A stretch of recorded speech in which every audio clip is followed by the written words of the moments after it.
विधानसभा में राज्य का 6,15,518 करोड़ का बजट पेश किया। वृद्धावस्था पेंशन योजना के तहत अब 1,000 रुपए मिलेंगे। गोरखपुर और वाराणसी में मेट्रो की सौगात मिली है। इसके अलावा प्रधानमंत्री उज्ज्वला योजना के तहत लाभार्थियों को साल में 2 निःशुल्क एलपीजी सिलेंडर मुफ्त देने का ऐलान भी किया गया है।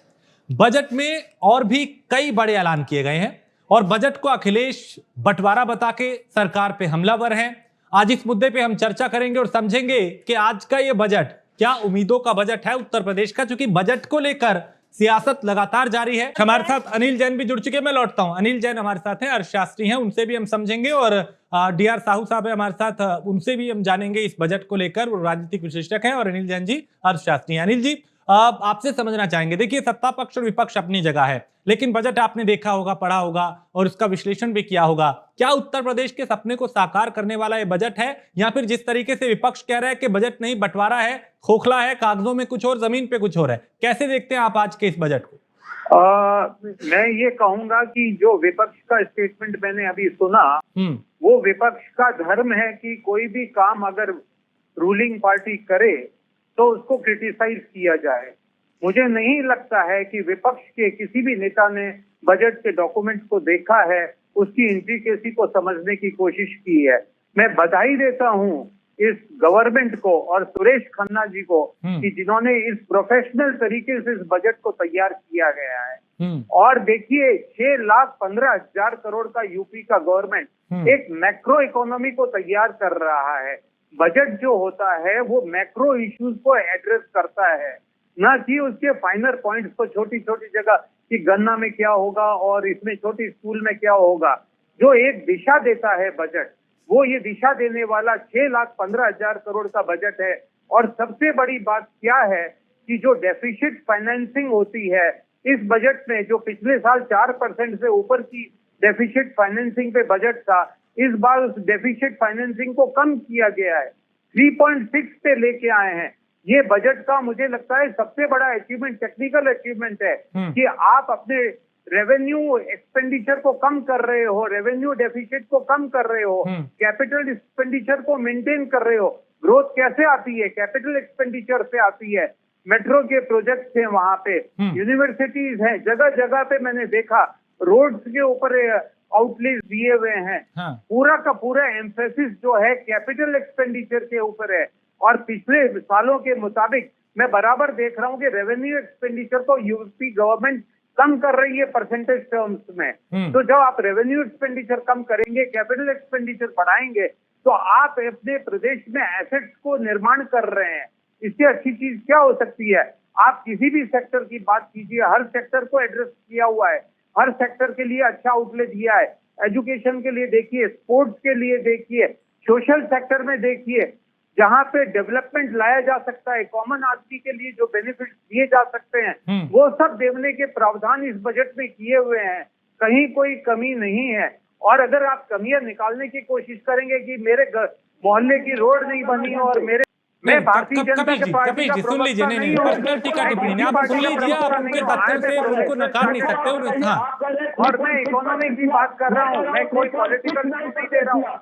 आप उसको पढ़िए। पहले से बड़ा है और 84,000 करोड़ रुपए राजस्व घाटा हो गया है। और पहले के जो बजट था उसमें इन्होंने पहले 5,27,000 करोड़ रुपए दिया था, जो 21 और 22 का बजट था। उसको दिसंबर में 18,000 करोड़ रुपए और एक और सप्लीमेंट्री बजट लेकर के आए थे, लेकिन बावजूद उससे 4.25 लाख करोड़ रुपए ये कर सके। 2020 इन्होंने 4,80,000 करोड़ का बजट दिया था और 4,80,000 करोड़ के बजट में ये बात 3.25 लाख करोड़ रुपए का बजट खर्च कर पाए। आप किस तरीके से देख रहे हैं? जहां से महंगाई जिस स्तर पे बढ़ी है, 16 गुना महंगाई बढ़ गई है। आप बताइए आज से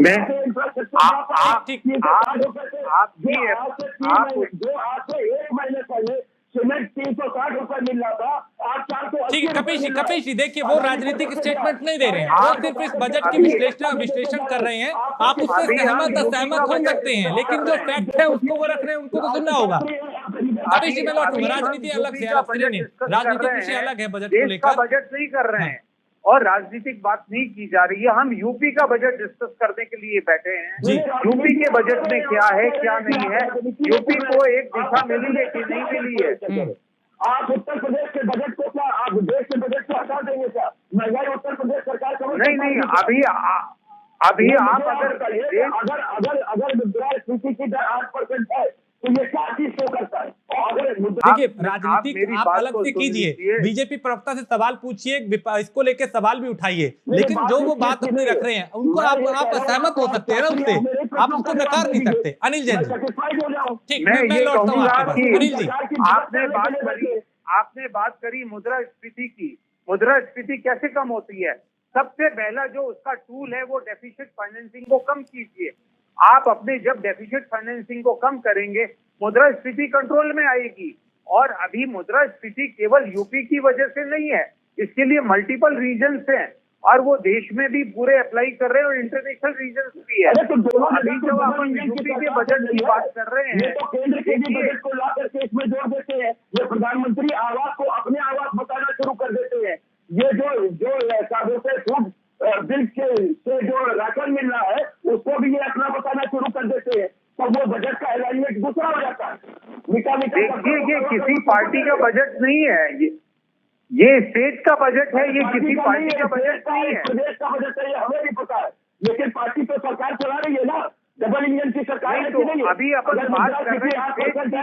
नहीं एक सेकंड कपिल श्रीवास्तव, ये तरीका ठीक नहीं है। एक सेकंड देखिए, आप बीजेपी प्रवक्ता से अगर इस तरीके से उलझते तो मैं ठीक था, लेकिन अब देखिए उनको एक बार सुन लीजिए। लेकिन मैं लौटता हूं अनिल जी, मैं आपके पास अभी और कई फैक्ट है उसमें बात करें।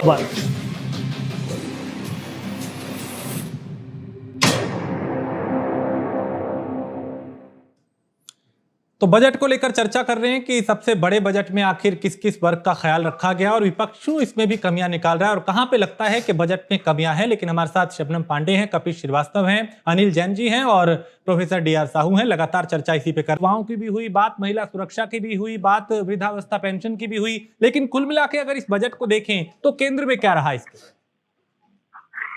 केंद्र में ये है कि जो डेवलपमेंट स्टेट का इतने सालों से काफी समय से रुका हुआ था, ये उसकी तरफ डेवलपमेंट की तरफ फोकस कर रहा है। जो नंबर ऑफ कॉरिडोर्स देखे मैंने, और पर्टिकुलरली जो बुंदेलखंड का एरिया है जो इतना उपजाऊ है और वहां पे जो डेवलपमेंट के लिए आउटलेट दिया गया है, बुंदेलखंड में एनर्जी कॉरिडोर बना रहे हैं, वहां पे डिफेंस कॉरिडोर बना रहे हैं, तो ये एक, और वहां पे एम्प्लॉयमेंट इतना ज्यादा वो डेवलप करने की कोशिश की जा रही है।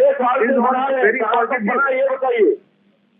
और आज अगर सरकार ने इंफ्रास्ट्रक्चर नहीं खड़ा किया, कपिश जी 30 सेकंड तो उनको बोलने दीजिए। कपिश जी 1 सेकंड, नहीं कपिश जी 1 मिनट, ये गलत तरीका है ना, ये गलत तरीका। आप शबनम जी को टोके तो समझ आता है, उनको कम से कम 30 सेकंड तो अपनी बात रखने दें। कपिश श्रीवास्तव नहीं, बिल्कुल नहीं, ये गलत तरीका है।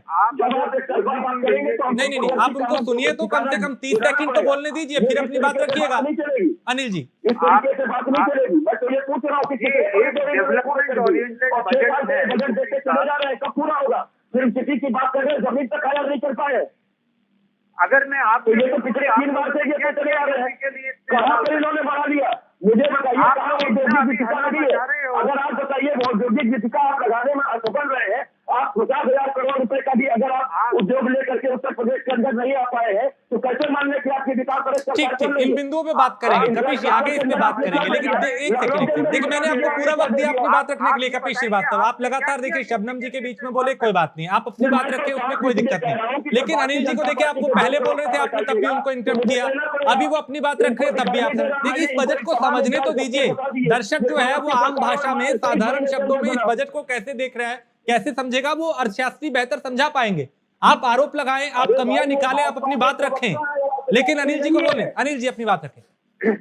मैं ये तो इनसे पहले तो ये पूछूंगा, इतना हल्ला मचा रहे, इनसे पूछिए जब ये पावर में थे इतने सालों तक यूपी कैसे पिछड़ गया, क्या कर रहे थे उस समय? अभी आप केवल क्रिटिसाइज करने के लिए यहाँ आए हो, आपके पास कोई जवाब है? आप मुझे बताइए ना कि 100 नंबर कौन लाया, कौन लाया, 1090 कौन लाया? पुलिस के लिए आर्मर्स जो है किसने खरीदी? एम्बुलेंस किसने खरीदी? मुझे आप बताइए, रिस्पॉन्स सिस्टम क्या भारतीय जनता पार्टी की दे रहे हैं? 1090 का women power line Bharatiya Janata party की दे रहे हैं? क्या हमने जो एहसास राकेश का आरोप कराया,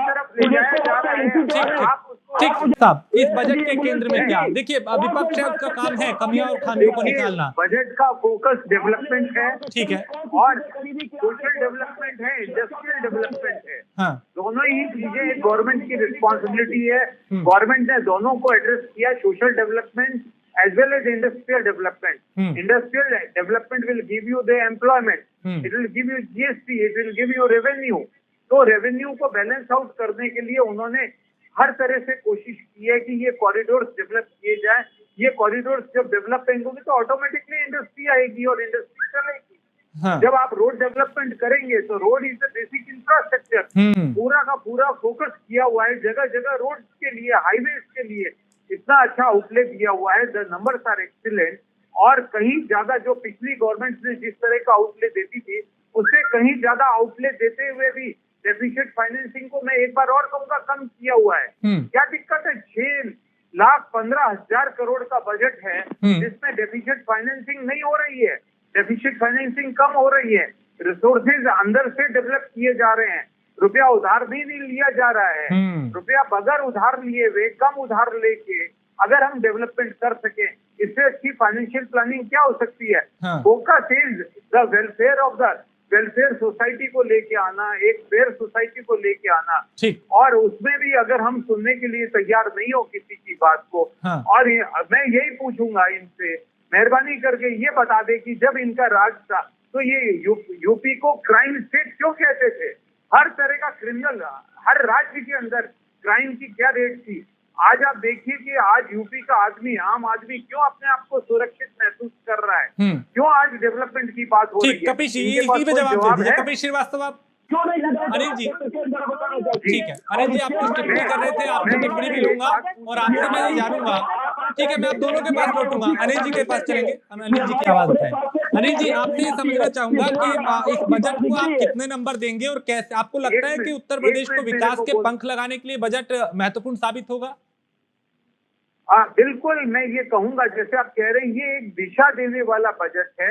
और जब मैं कह रहा हूँ कि कैपिटल एक्सपेंडिचर बढ़ेगा, कैपिटल एक्सपेंडिचर का मतलब होता है सब कुछ मिलेगा। कैपिटल एक्सपेंडिचर से ही एम्प्लॉयमेंट आता है, रेवेन्यू एक्सपेंडिचर से एम्प्लॉयमेंट नहीं आता है।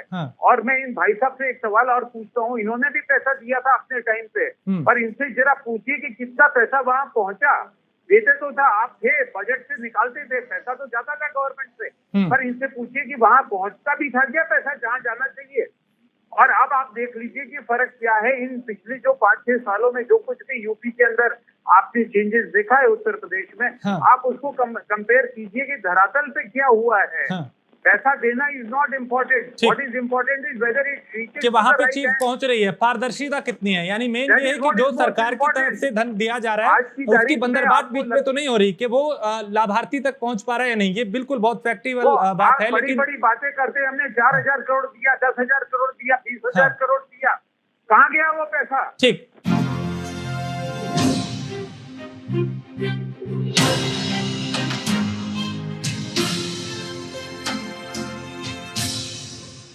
ये है प्राइम न्यूज, क्योंकि सच जरूरी है।